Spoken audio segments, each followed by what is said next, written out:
In today's video, I'm going to show you guys how to unlock Dark Matter within one single day. I've been playing this game non-stop since this game came out, and I have a lot of tips and tricks to show you guys in today's video. If you guys could drop a like on the video, that'd be greatly appreciated. We're going to go over my settings, my class setups, and a couple secrets that I found out on how to get headshots more consistently, and I'm talking about 40 headshots per game. Comment how many dark spine or diamond guns or gold guns that you guys have in the comment section below. Comment any tips or tricks that you might personally have, but I'm going to show you guys mine, starting with the settings. I cannot explain to you how important settings are, because without good settings, you're not going to be able to play correctly. Obviously, I play on a controller, but the main thing that I actually end up doing here is I play on stick and move flip. Now, obviously, this is preference. You can play on any button layout that you want, but I play on stick and move flip, but essentially what this does, it only switches your jumping to R3. I'm able to jump more fluently in the game, but that's just pretty much it. It has nothing to do with my aiming. I play on an 8 sensitivity. Now, to some of you guys, this might seem like a high sensitivity, but for me, genuinely, this is a very slow for me. And this is good because I'm able to kind of lock onto my targets more consistently. But it just starts right there. 8 sensitivity is where I play at. I swap L1 and R1 to aim and shoot. I 100% take off controller vibration. Now, here's where it gets pretty interesting.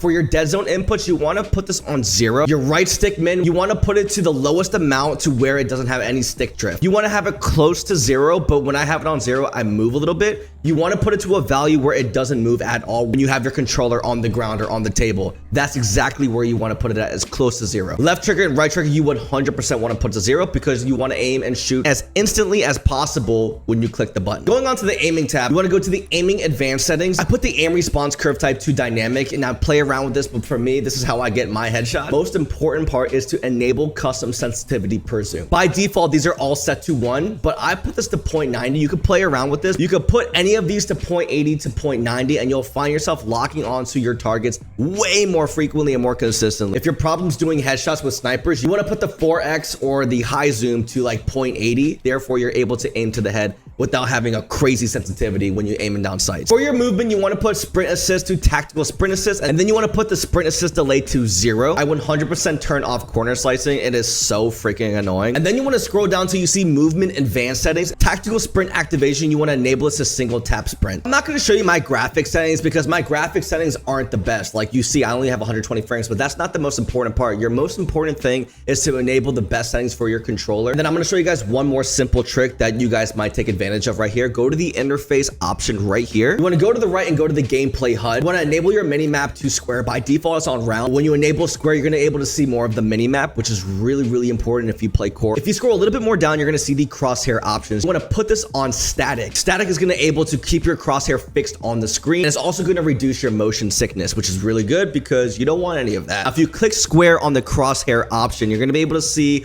a bunch of different options to choose from. Center dot scale. By default, it's on default. It's the smallest. You can actually enable this to put it on larger or largest, and you're going to be able to have a little dot in the middle of your screen to line up your headshots more consistently. You can also change your crosshair color. For me, I personally use blue, but if you want a deeper vibrant color, you can choose red. Now, those are my settings in terms of the in-game settings. Now, I want to talk about what is the best game mode, what is the best class setup, hardcore, core. I know Nuketown is currently out right now, but we're going to go over all of the guns and what you should be playing and the class setup that you should be using for each specific weapon to unlock your camos more consistently. You might want to get a screen. You might want to start screenshotting some of these class setups because the classes I'm going to show you guys are pretty OD. So the game comes with 7 assault rifles, and you want to make sure you are playing the correct game mode, whether it's core or hardcore for these specific weapons. For the XM4, you can either play core or hardcore, face-off, or Nuketown. For the AK-47, you can either play hardcore, core, face-off, or Nuketown as well. For the AIMS 85, I would prefer you guys to play hardcore because this is a hit marker machine. It's a pretty decent weapon, but I would prefer you guys to play it in hardcore because you're going to land more headshots. For the GPR 91, I would prefer you guys to play hardcore, face-off, or Nuketown. For the Model L, you should play hardcore, Nuketown, or face-off as well. The Goblin MK2, play hardcore, Nuketown, or face-off. For the AS Val, play hardcore, face-off, or Nuketown. If I'm really going to be honest with you, I would just play hardcore, face-off, or Nuketown everything, but I'm just showing you guys the class setups that I was using to unlock Dark Matter for these weapons. Don't worry, we're not just to show the class setups, we're going to also dive into like how to get these challenges done a lot faster and more easier. I'll give you tips and tricks on how to do the HE1 launcher and take down score streaks and stuff like that. For the C9, play hardcore, face-off, for Nuketown. Like I said, you could play core, but for me, this is what I did. I just played hardcore, face-off. KSV, hardcore, face-off. Tantal Point 22, you could play core or hardcore, face-off, or Nuketown. Jackal PDW, play hardcore, face-off, or Nuketown. The Compact 92, play hardcore, face-off, or Nuketown. Those are all the SMGs, so pretty much just play hardcore, face-off, or Nuketown. Even for the Marine SP, play hardcore face-off. Yeah, play hardcore face-off. I know this barrel only has 4 rounds in the magazine, but you want to constantly keep getting into the fight, because if you use a different barrel, you're gonna have to constantly put in a shell like this and that and that. With that barrel, you're gonna be able to just kind of like reload and reload back in and get right back into the fight. You're gonna get triple kills more consistently in hardcore face-off over Nuketown, to be honest. For the ASG shotgun, play hardcore face-off. LMGs were literally the easiest challenge, to be honest, so I'm just gonna show you guys the class setup. PU21 here is the class setup. I played hardcore face-off or Nuketown. Now Nuketown's out, just play that as well. You can literally just play hardcore that. XMG, you can play hardcore face-off or Nuketown. And for the GP-MG7, you 100% want to play hardcore face-off or Nuketown, because this on core, I don't like it. I don't, bro. The SWAT 556, play hardcore face-off or Nuketown. The Sarkov 762, you 100% want to play core face-off or Nuketown. 100%. This is a one-shot to the head no matter where you are, so you 100% want to put this in core. For the AEK 973, play hardcore face-off or Nuketown. And then for the DM10, play hardcore face-off or Nuketown as well. Now, on to the snipers. This is where it gets pretty interesting, because now it's dependent on the scope and how you get your kills, because sniping for some of you guys might be a little bit more difficult. Essentially, the challenges is pretty much get triple kills, go on 2 kill streaks, 3 kill streaks, 5 kill streaks for Dark Matter. So the optic that I like using is the Remuda Dual Zoom. This is a 6x to 11x if you toggle with it. Which goes back to my original points. If you go to this sensitivity right here, the 6x or 7x, and you put this to 0.85 to 0.90, you're gonna be able to have a lower sensitivity when you're aimed down in that big ass scope and aim for the head. 100% play core face-off or Nuketown. SVD, you wanna play core face-off or Nuketown. You don't wanna put this optic on. You could put on the iron sights. I don't really like the iron sights on this, so if you wanna put the iron sights, you can, or you can put the Redwell reflex, or you could just take it off and use the optic itself. For the LR762, play core face-off or Nuketown, and I'm using that optic as well, the Remuda. Now, all the pistols just play hardcore face-off or Nuketown. I'm not gonna give you the guys a class setup. Just put a red dot on it, put on a bullet velocity, put on a damage range,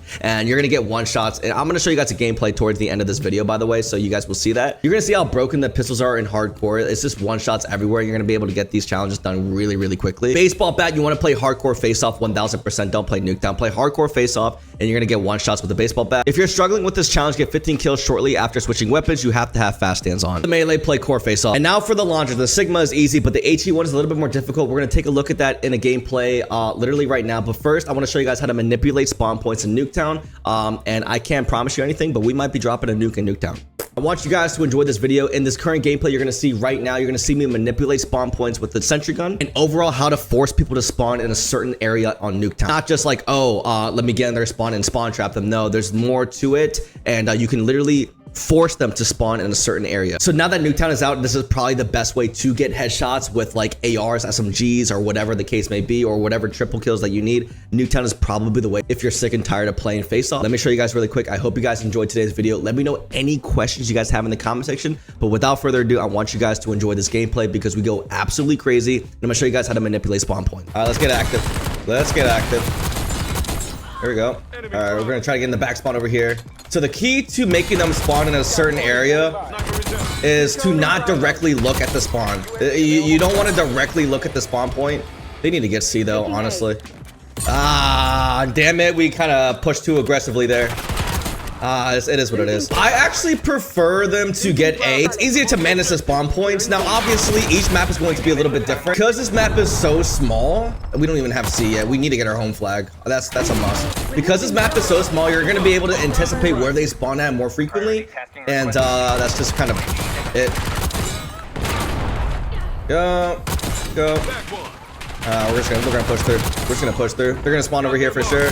Now you're gonna go over here and then just kind of hold this area down, and then sometimes they're gonna spawn to the right. Yup, and then maybe over here. Yup. Yup. Type B. Okay, on some type stuff. That's all you really gotta do. Now, if you really want to manipulate spawns to the maximum potential, you can put this right here, and then it kind of blocks the spawn a little bit. Like I said, if you have the right settings, like right now I'm not really aiming for the head specifically, but if you have my specific settings, you're gonna be able to land headshots. You know, my wires, like I get a new wire every single time and it's just terrible, bro. I mean, it's just like the worst experience when my wire gives out on me, like literally. Here we go. They're gonna all spawn back here, so just be prepared, be prepared. Yup. No, he's free fire. Yup, over here to the right. It's just easy vibes. I'm gonna get, I mean, it's just ridiculous. Ridiculous. Make sure just peep the right. Yup. Hold the areas. I mean, it's honestly the biggest flipping joke. Now, if they don't spawn over there, that's because your teammates pushed a little bit too far in. You can see the dots, right? That's because they pushed in. Obviously, we have another sentry gun. If we really want to be OD with it, we could put a sentry gun in the middle of the map. Sentry guns are a good placeholder to kind of. We're gonna drop a nuke. We're about to drop a nuke, guys. Guys, no! Sniper is down. Oh my god. Oh my god. We're about to drop a nuke, guys. No way. No. No! No! Oh my god! Holy cow! Oh my god! Hey, the Prestige Master can low-key hold it. Nuketown is gonna be the easiest way to get camos. Obviously, you just seen literally point blank here. All you have to do is literally hold down the spawns and then you're in a vibe. As I mentioned, if you really just want to block spawns here. Oh, wait, what? Oh, I don't know which one's my nuke. Guys, I don't know which one's my nuke. Okay, hold on. I'm a little confused now. As I mentioned, if you really want to be OD, there's a couple places to kind of like place your sentry gun. One being right here, so it kind of blocks the middle. So that anybody spawns over here, they're going to be blocked and cocked right there. Guys, can we drop a like for the nuke? I mean, that was not expected. Right, you got to be quick with this because they're going to get you. All right, we're going to put that right there. All pistols you want to do in hardcore, 100%. Yep. Yeah, getting headshots with the pistol is just insanely easy. Or just getting one taps in general. I mean, it's just really easy. I mean, you can see clearly, it's just ridiculous. Yeah, you're not supposed to be able to do that with a pistol that far. It's kind of crazy. But it is what it is. It is what it is. Bam. Bam. Bam. Oh my god, bruh. Bam. I mean, it's just easy work, guys. It's just easy work, guys. It's easy, slight work, bro. Oh, I'm dead. Let's call on the freaking Nuketown. Oh my, I just cannot believe that. We were spawn trapping them. I'm not gonna say it took a lot of skill. It did not. Fair warning, it did not take a lot of skill to spawn trap. It didn't. I promise you it didn't. Nuke in Nuketown is OD. Oh my god. Oh, this is so sick, bro. This little cut screen is sick. There we go. That's one. They have a counter up as well, so you see that right there. Bam. They have another helo? Are you serious? Okay, this is just ridiculous. All right, so we got another counter. Lead it upwards, and then you should be good. There we go. You have to lead it as well. You have to lead it to the very top right there, and then you should be chilling. With the HE1 is you have to lead it. You can't just kind of like shoot the bottom of it. You know what I'm saying? UAV's a little bit more difficult, but once you get the hang of it, it should be pretty simple. Is that a counter? Counters are easier, bro. But I need a UAV to show you guys like the simplicity of everything, bro. Hostiles have the hard point. Contact. Hostile UAV. Easy. Hostiles have captured the hard point. Easy. Just to when it hits the tip of the scope. Sighting in on counter UAV. Hard point located. To the tip. Tip is good. Wait, what did I just say? Yep, that should be good right there. Yep. Contact. Hostile CUAV. Good. Easy. Anyways, I hope you guys enjoyed today's video. If you guys could drop a like on the video, that'd be greatly appreciated. If you guys have any more questions, let me know in the comment section. And I really hope you guys subscribe to the channel because we have a lot of gameplays to show you guys. A lot of tips and tricks videos. So make sure you guys have notifications on for the channel. Hit that bell. Drop a like on the video. Let's see if we can break 7,000 likes on this thing. And I'll see you guys in the next video. Peace. Episode number 1 of the full campaign walkthrough is going to be out on the channel as we speak right now. So go to More Korean Savage and on YouTube. I'll link it in the description box. And you'll be able to see me play the full campaign walkthrough as well as some zombies. And then this is where we're going to be playing a lot of Warzone when it comes out. So make sure you guys are subscribed to this channel. Watch the campaign. I'm going to have like 3 episodes out. And yeah, I'll see you guys over there as well.